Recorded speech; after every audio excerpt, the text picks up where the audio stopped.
تیری میری love story کی پہلی قسط۔ دوپہر کا وقت تھا جہاں گوٹ کی اس چھوٹی اور پر رونق گلی میں موجود اس چھوٹے سے مکان میں اس وقت صرف علی صاحب کی آوازیں سنائی دے رہی تھیں۔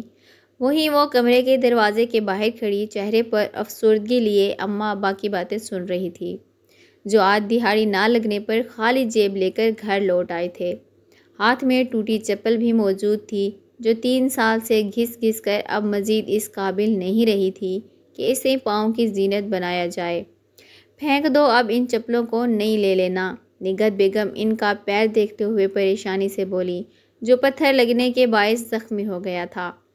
نہیں لینے کے لیے پیسے بھی تو ہونے چاہیے، اور ہم فضول خرچی نہیں کر سکتے۔ آخر کل کو اپنی زینب کی شادی کرنی ہے، علی صاحب سمجھاتے ہوئے بولے، جبکہ باہر کھڑی زینب افسردہ سی دوپٹے کو انگلی پر لپیٹتے ہوئے مڑ کر گھر سے باہر نکل گئی تاکہ اپنی دوست شفا کے ساتھ کچھ دیر باتیں کر کے اپنا دل ہلکا کر سکے۔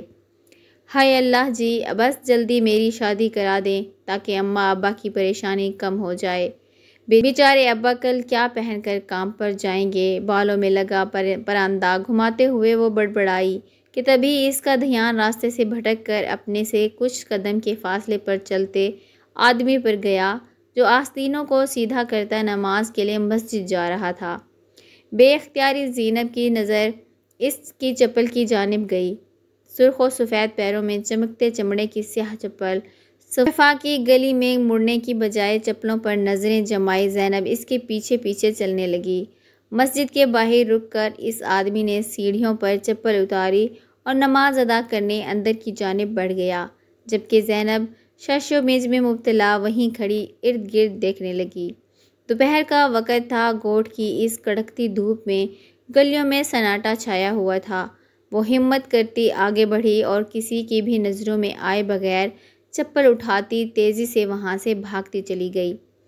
زینی راستے میں پڑتی ٹائر پنچر کی دکان پر بیٹھا مکھیاں اڑاتا احمد قریشی اسے دیکھتے ہی اٹھ کھڑا ہوا تھا، جو نیلے رنگ کے شلوار قمیض میں ملبوس لال رنگ کا دوپٹہ سینے پر پھیلائے سامنے سے بھاگتی آ رہی تھی۔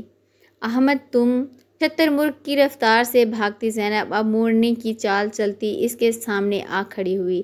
کہاں سے آ رہی ہو؟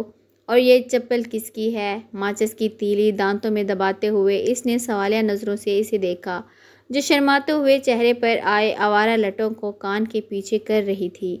وہ میں نہ شفا کے گھر سے آ رہی تھی، لیکن راستے میں مجھے چپل بیچنے والا دکھا تو اس کے ٹھیلے سے ابا کے لیے خرید لی۔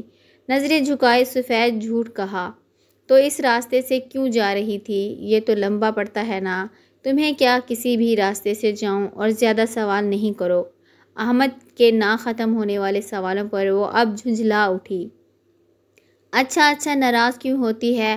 یہ لے، یہ رکھ، سموسے کھا لیو شام میں۔ 10 کے 3 نوٹ جیب سے نکال کر اس کے ہاتھ پر رکھتا وہ اس کی ناراضگی دور کرنے لگا۔ اے احمد، کس سے کھڑا باتیں بنا رہا ہے؟ وہ ٹائر اٹھا کر دیے۔ اندر سے آتی شکور کاکا کی آواز پر وہ ہڑبڑا کر ٹائر اٹھاتا اندر کی جانب بھاگا، جبکہ ایک ہاتھ میں پیسے اور دوسرے میں چپل پکڑے وہ اب خوشی سے پھولتی گھر کی طرف جا رہی تھی۔ یہ چپل کہاں سے آئیں؟ نگہت بیگم نے سوالیہ نظروں سے اسے دیکھتے ہوئے پوچھا، جو دونوں چپل ہاتھ میں لیے ان کے سامنے کھڑی تھی۔ وہ شفا کے گھر سے آتے وقت راستے میں ٹھیلے والا دکھا تو 200 روپے میں اس سے پرانی چپل خرید لی، اس نے کہتے ہوئے آنکھیں پٹ پٹائیں۔ تیرے پاس 100 روپے کہاں سے آئے؟ کیا اماں جمع کیے تھے میں نے؟ سوال جواب سے چڑچڑاتے ہوئے اس نے منہ بنا کر کہا۔ چل اچھا، کیا تیرے ابا کی چپل ٹوٹ گئی تھی؟ ویسے بھی اب جا کر رات کے کھانے کی تیاری کرا چھوٹی بہن کے ساتھ۔ اس کے جواب پر مطمئن ہوتے ساتھ ہی رات کے کھانے کا حکم دیا، جس پر زینب منہ بسور کر کچن کی طرف چل دی، جہاں 12 سالہ فاطمہ ٹماٹر کاٹ رہی تھی۔ ارے بجو، اچھا ہوا تم آ گئی، لو یہ باقی کے ٹماٹر تم کاٹو، میں ٹی وی دیکھنے جا رہی ہوں۔ صدا کی کام چور فاطمہ اسے دیکھتے ہی سارا سامان وہیں فرش پر چھوڑ کر کچن سے بھاگتی چلی گئی۔ اس پر 2 حرف بیچ کر زینب نیچے فرش پر بیٹھتی باقی کے بچے ٹماٹر کاٹنے لگی۔ دماغ ابھی تک اپنی حرکت میں الجھا ہوا تھا۔ اللہ جی،